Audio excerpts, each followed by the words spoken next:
to have 30 FBI agents, actually more than that, descend on Mar-a-Lago, give absolutely, no notice, go through the gate, start ransacking an office, ransacking a closet. They broke into a safe. He didn't even have anything in the safe. I mean, give me a break. And this is coming from what? The National Archives? Yet, Hunter Biden, he's a firearms crimes, prostitution, illegal drugs, shady deals with everybody around the world. And by the way, it's all on his laptop for the whole world to see. In his own writing, in his own words, corroborated by everybody.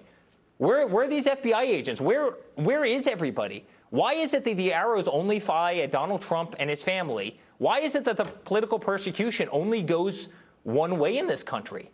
That is the big question. I can see, as the son of Donald Trump, how frustrated you would be to see Hunter Biden given a pass.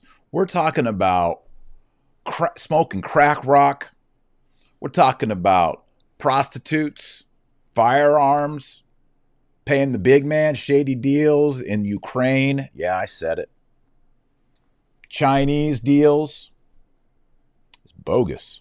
And Hunter Biden gets to walk around with his crack pipe in his pocket and his little black book. Y'all want to go down the rabbit hole a little bit? Judge Bruce Reinhart approved the warrant that enabled federal agents to converge on the palatial South Florida estate on Monday in what Trump called a, quote, unannounced raid on my home. Judge Reinhart was elevated to magistrate judge in March 2018 after 10 years in private practice. That November, the Miami Herald reported that he had represented several of Jeffrey Epstein's employees, including, by Reinhart's own admission, Epstein's pilots, his scheduler, Sarah Kellen, and Nadia Marcinkova, who Epstein once reportedly described as his, quote, Yugoslavian sex slave.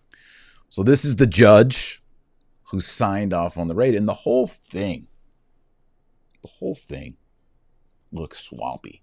The two takeaways I want to bring up today is there's a double standard in America where Hunter Biden gets to walk down the sidewalk with his crack pipe and his Rolodex full of hookers, and his laptop gets to be hushed, and the foreign deals get to be never published, never discussed in media. There's a standard for those people. There's also the standard, I talked about it before, Nancy Pelosi.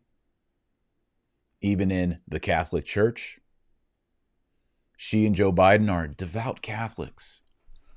And they get pats on the back from Cardinal Gregory in D.C., Pope Francis in Rome, all kinds of cardinals, leaders.